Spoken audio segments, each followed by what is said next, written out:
Bonjour à toutes, dans cette vidéo je vais vous montrer comment broder ce motif avec des techniques adaptées aux débutantes. Vous trouverez le dessin dans l'article de blog associé à cette vidéo, le lien est dans la description.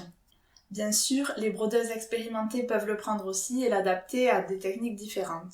D'ailleurs, n'hésitez pas à télécharger mon guide comprenant 3 modèles à broder, adaptés aux débutantes ou aux intermédiaires, le lien est également en description. Prête à broder? C'est parti!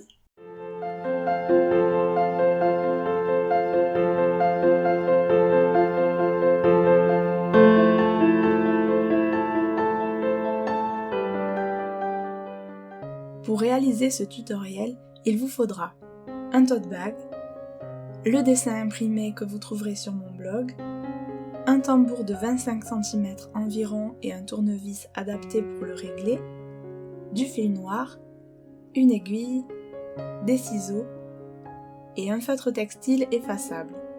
Si vous en avez un, nous utiliserons également un serre-joint, mais ce n'est pas obligatoire. Commencez par glisser le dessin à l'intérieur du tote bag. Ensuite, scotchez-le sur la fenêtre et la luminosité fera transparaître le dessin. Vous n'aurez ensuite plus qu'à repasser par-dessus les traits avec le feutre effaçable.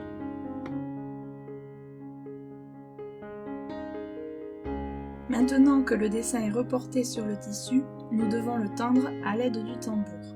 Dévissez le tambour pour séparer les deux cercles.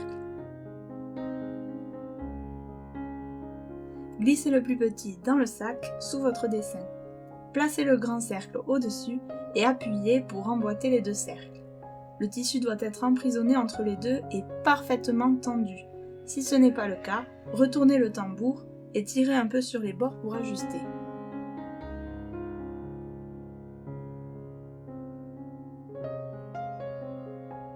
Si vous avez un serre-joint, serrez le tambour contre votre table pour ne pas avoir à le tenir pendant que vous brodez. Vous pourrez ainsi utiliser vos deux mains. Pour préparer une aiguillée, coupez un morceau de fil de la longueur de votre avant-bras environ. Si vous utilisez du fil à broder, séparez les brins pour n'en prendre qu'un en tirant dans le sens du fil. Les brins doivent rester parallèles les uns aux autres pour glisser facilement. Enfilez l'aiguille. Faites 3 petits nœuds superposés à l'autre extrémité du fil et coupez le surplus.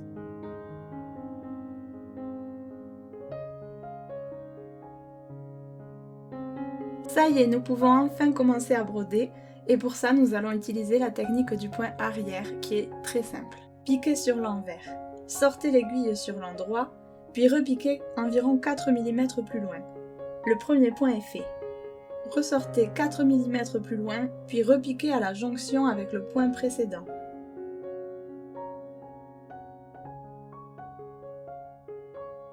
Recommencez cette étape jusqu'à la fin de l'aiguillée.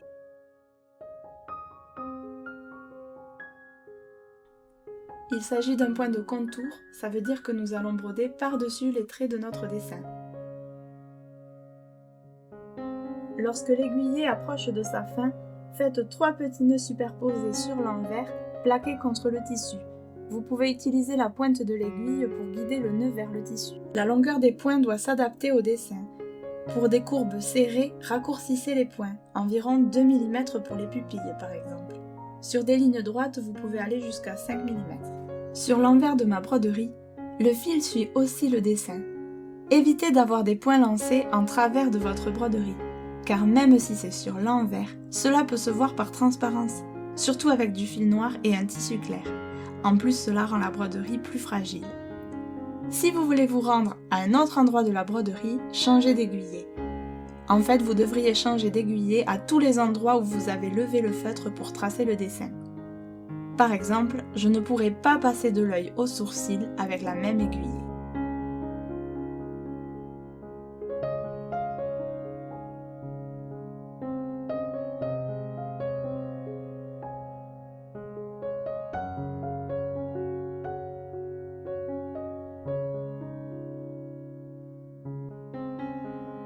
Il arrive que le fil s'entortille et crée de petits nœuds très désagréables.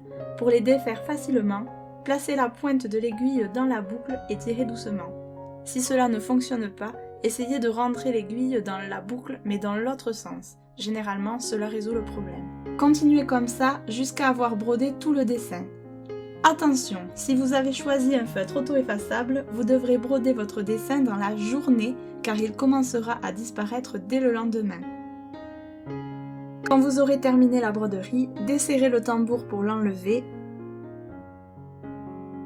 Repassez ensuite pour enlever les plis causés par le tambour. Et si comme moi, vous avez choisi un feutre auto-effaçable, il faudra patienter environ une semaine pour que le tracé ait disparu complètement. Ensuite, vous pourrez arborer fièrement votre réalisation. C'est terminé. Si vous avez aimé cette vidéo, n'hésitez pas à la liker, à la partager et à vous abonner pour ne pas rater les prochains tutos. Brodez bien, à bientôt.